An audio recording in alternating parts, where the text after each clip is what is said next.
Und wie findet ihr das neue CarPlay so? Ja, genau. CarPlay 2.0 oder auch CarPlay der nächsten Generation genannt, existiert ja bislang weiterhin nur als Ankündigung. Apple hat das Ganze im Juni 2022 auf der Weltentwicklerkonferenz WWDC angekündigt. Sollte ja Ende 2023 in die konkrete Vorstellung von ersten Autos münden. Dann war ja kurz vor Weihnachten 2023 und dann sagte Apple, ja, es wird 2024 was geben. Aston Martin soll die erste Marke sein, die dieses CarPlay, was weit mehr ist als nur auf dem Infotainment-Display, dann als erstes in ein Auto einbauen. Und Porsche sei interessiert daran. Das waren ja schon deutlich weniger Marken als damals dann im Juni 2022, als Apple CarPlay der nächsten Generation das erste Mal angekündigt hat. Da waren ja auch noch Audi, Honda, Land Rover und diverse andere Marken damals dann als interessiert genannt worden. Das hat sich dann schon reduziert auf die 2 Marken. Ja, und jetzt haben wir Ende November 2024 und was ist? Kein Auto in Sicht. Was ist also der Fahrplan von Apple und geht es denn überhaupt noch weiter mit diesem CarPlay 2.0? Werden die Pläne möglicherweise ganz geändert? Darüber wollen wir jetzt ein bisschen spekulieren. Fangen wir aber erstmal mit einer kleinen Erinnerung an. Was ist denn eigentlich neu an CarPlay 2.0? CarPlay 1.0 kennt ihr wahrscheinlich mittlerweile alle. Das ist die Möglichkeit, im Grunde genommen euer iPhone über das Autodisplay zu steuern. Ihr könnt dann zum Beispiel die Musik-App, die Podcasts-App, die Telefon-App, die Karten-App damit steuern. Natürlich gibt es auch Dritt-Apps, mittlerweile in einer immer größeren Zahl. Apple hat ja auch die Kategorien erweitert, hat zum Beispiel Elektromobilität auch dann als Thema aufgenommen, dass man entsprechende Ladestationen, Karten dann aufrufen kann. Gibt aber natürlich auch Google Maps und diverse andere Sachen. Aber viele Dinge gehen eben auch nicht. Also WhatsApp gibt es zum Beispiel als App, aber man kann dort eben nicht Nachrichten jetzt komplett anzeigen lassen wie auf dem Gerät, auf dem Smartphone. Man kann sie sich dann vorlesen lassen.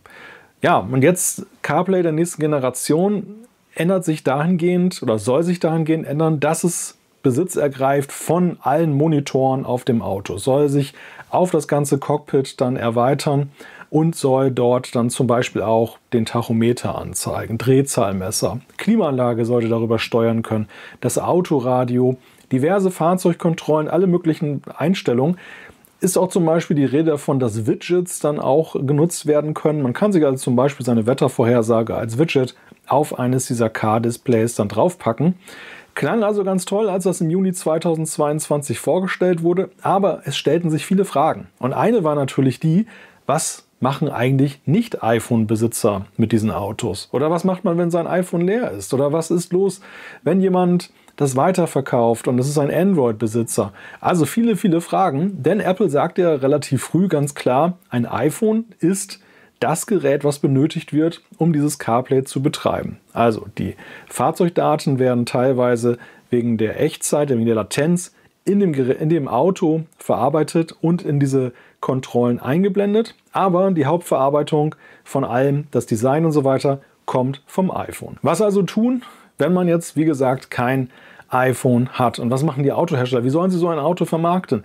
Das ist ja eine der spannenden Fragen, die wir gerne in diesem Jahr beantwortet gesehen hätten, am Beispiel eben eines ersten Fahrzeugs. Und sei es ein Aston Martin, ich weiß, es sprengt auch meine Gehaltsklasse, ein Aston Martin zu fahren. Aber es wäre ja sozusagen ein Prototyp gewesen. Es wäre so der Auftakt gewesen und daraus hätte erwachsen können, dass wir 2025 recht rasch vielleicht weitere Autos sehen. Jetzt haben wir noch von Aston Martin kein Auto gesehen. Wir haben auch von Porsche nichts mehr gehört in der ganzen Sache. Aber es gibt eine Neuigkeit und die ist ziemlich klein. Apple hat nämlich einen Designschutz beantragt und bewilligt bekommen von der EU. Und das ist der Gestalt, dass halt dann der Tachometer, dieses Design und auch generell so dieses Display-Design mit der Aufteilung, dass das halt so eine Art Schutz erhalten hat. Das Ganze wurde über eine Münchner Anwaltskanzlei auf den Weg gebracht und dann bei der entsprechenden Behörde bei der Europäischen Union beantragt und bewilligt. Gilt, glaube ich, bis 2029 dieser Schutz. Und wir haben auch jetzt in iOS 18.2 in den Betas Fragmente gesehen, Logoänderungen bei den Sachen, die für CarPlay der nächsten Generation sind, was ja doch zumindest den Eindruck erweckt, dass Apple noch irgendetwas damit plant. Sie würden es ja nicht tun, wenn jetzt kein Autohersteller mehr am Start ist, wenn da gar nichts kommt. Die Frage ist, wann passiert da etwas? Werden wir das Wunder zu Weihnachten sozusagen bekommen, dass wieder 2 Tage vor Heiligabend oder ein paar Tage mehr Apple sagt, hier, Aston Martin, hier ist das erste Auto, schaut es euch an? Oder wird es so sein, dass das Ganze doch jetzt vertagt werden muss auf 2025? Also eine ziemlich schwierige Angelegenheit mit diesem CarPlay 2.0. Wobei ich denke, dass viele von euch sicherlich die CarPlay nutzen, auch sich mit weniger begnügen würden. Vielleicht sagen, ich möchte doch mehr Funktionen in Apps haben, ich möchte vielleicht weitere App-Klassen haben. Dafür braucht es ja kein CarPlay 2.0. Das könnte auch CarPlay 1.x dann letzten Endes sein, also zum Beispiel mit iOS 19 im nächsten Jahr ergänzt werden. Und wir sehen ja nach wie vor in CarPlay, jetzt zuletzt auch in iOS 18, ja immer kleine Verbesserungen, die dann auch eingebaut werden. Eigentlich ja für die CarPlay-Enthusiasten zu wenig, aber immerhin, das Ganze geht ja auch weiter.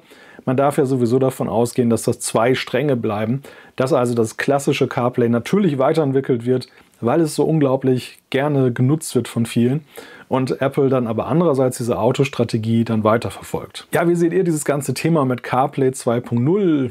Das CarPlay der nächsten Generation. Glaubt ihr noch daran, dass da was kommt in diesem Jahr 24? Wir können ja mal so ein kleines Wettbüro hier aufmachen.